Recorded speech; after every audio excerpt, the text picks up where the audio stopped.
Hi viewers, welcome to மக்கிகனி channel. இன்னும் நம்ம சேனலை சப்ஸ்கிரைப் பண்ணாதவங்க சப்ஸ்கிரைப் பண்ணுங்கள். இன்றைக்கி என்ன பார்க்க போகிறோம்னா எக் ஃபிங்கர் ஃப்ரை தான் பார்க்க போகிறோம். அதுக்கு ஒரு பாத்திரத்தில் ஒரு 6 முட்டை உடச்சி விட்டுக்கலாம். ஒரு அரை டீஸ்பூன் மிளகுத்தூள் ஆட் பண்ணிக்கலாம். ஒரு அரை டீஸ்பூன் தனி மிளகாய்த்தூள் ஆட் பண்ணிக்கலாம். கொஞ்சம் சால்ட் ஆட் பண்ணிக்கலாம். பொடியாக நறுக்குன 2 வெங்காயம் ஆட் பண்ணிக்கலாம். கொத்தமல்லி கொஞ்சம் ஆட் பண்ணிக்கலாம். பச்சை மிளகாய் ஆட் பண்ணிக்கலாம். பொடியாக நறுக்குனது. இதை நல்லா கலந்து விட்டுக்கலாம்.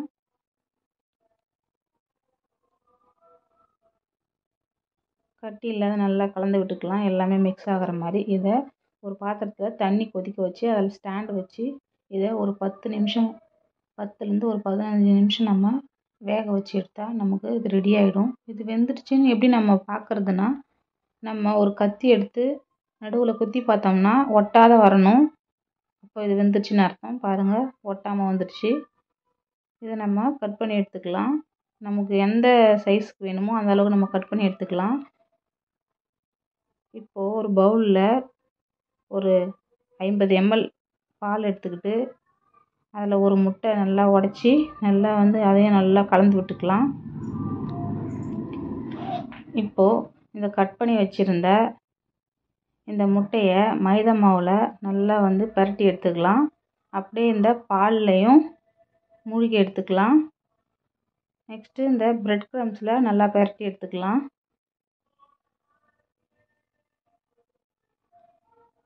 இதே மாதிரியே எல்லாத்தையும் செஞ்சு எடுத்துக்கலாம். நீங்கள் சாதாரணமாக சாப்பிட்றத விட இது மாதிரி செஞ்சு சாப்பிட்டு பாருங்கள். ரொம்ப கிறிஸ்பியாகவும் டேஸ்ட்டாகவும் இருக்கும். இதே மாதிரி எல்லாத்தையுமே செஞ்சு எடுத்துக்கலாம்.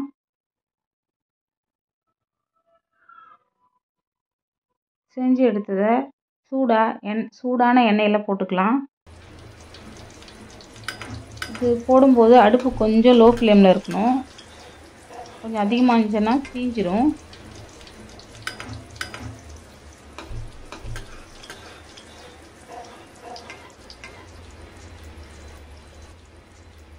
லைட்டாக கோல்டன் ப்ரௌன் ஆகிற வரைக்கும் நம்ம நல்லா இதை அப்படியே நல்லா ஃப்ரை பண்ணிக்கலாம்.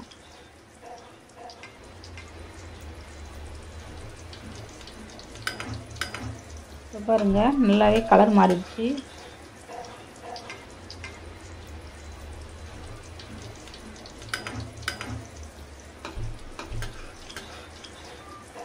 அவ்வளோதான், ரெடி ஆகிடுச்சு. இது கூட டொமேட்டோ சாஸ் ஆட் பண்ணி சாப்பிடும்போது நல்லாவே டேஸ்ட்டாக இருக்கும், கிறிஸ்பியாக இருக்கும். சூப்பரான டேஸ்டான எக் ஃபிங்கர் ஃப்ரை இது மாதிரி செஞ்சு சாப்பிட்டு பாருங்கள்.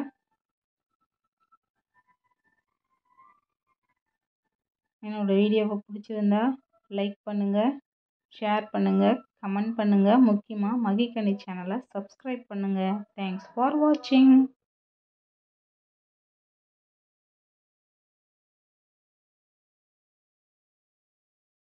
ஹாய் வியூவர்ஸ், வெல்கம் டு மகிகனி சேனல். இன்னும் நம்ம சேனலை சப்ஸ்கிரைப் பண்ணாதவங்க சப்ஸ்கிரைப் பண்ணுங்கள். இன்றைக்கி என்ன பார்க்க போகிறோன்னா ஒரு புது ரெசிபி தான் பார்க்க போகிறோம். எக்கை வச்சு அதுக்கு ஒரு பாத்திரத்தில் 6 முட்டை உடச்சி விட்டுக்கலாம். அரை டீஸ்பூன் மிளகுத்தூள், அரை டீஸ்பூன் மிளகாய்த்தூள், தனி மிளகாய்த்தூள், தேவைக்கேற்ப உப்பு, ஒரு 2 வெங்காயம் பொடியாக நறுக்குனது, கொத்தமல்லி கொஞ்சம், பச்சை மிளகாய் எல்லாத்தையும் கலந்து நல்லா விட்டுக்கலாம். ஒரு பாத்திரத்தில் நல்லா கட்டி இல்லாமல் கலந்து விட்டுக்கலாம். ஒரு பாத்திரத்தில் தண்ணி வச்சு ஸ்டாண்டு வச்சு இதை ஒரு 10 மினிட்ஸ் நல்லா வேக வச்சுக்கலாம்.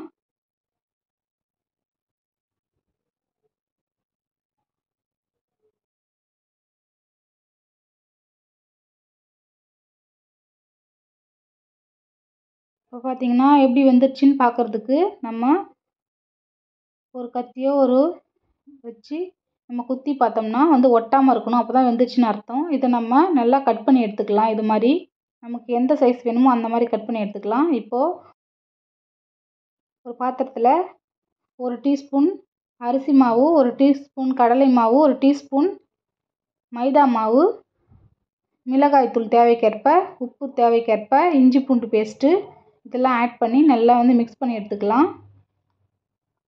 பஜ்ஜி மாவு பதத்துக்கு. பாருங்கள், எடுத்து வச்சுருந்த எக்கு பீஸ் கட் பண்ணி வச்சுருக்கோம். இதை இதில் ஆட் பண்ணி நல்லா வந்து பரட்டி எடுத்துக்கலாம்.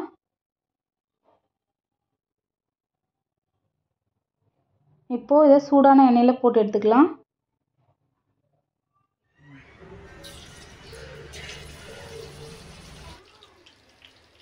இந்த மாதிரி எக் பஜ்ஜி செஞ்சு பாருங்கள். ஒரு டிஃப்ரெண்ட்டான டேஸ்ட்டாக இருக்கும். பொன்னிறமாக ஆனவொன்னு எடுத்துக்கலாம். இப்போது எக் பஜ்ஜி ரெடி ஆயிடுச்சு.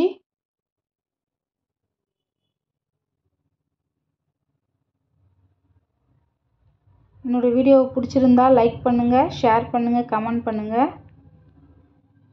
முக்கியமாக மகிக்கனி சேனலை சப்ஸ்கிரைப் பண்ணுங்கள். அப்போ தான் நான் போடுற வீடியோலாம் உங்களுக்கு உடனுக்குடன் நோட்டிஃபிகேஷனில் வரும். சூப்பரான டேஸ்டான எக் பஜ்ஜி ரெடி ஆயிடுச்சு. சாப்பிட்டு எப்படி இருக்குன்னு கமெண்ட் பண்ணுங்கள் செஞ்சு பார்த்து. தேங்க்ஸ் ஃபார் வாட்சிங்.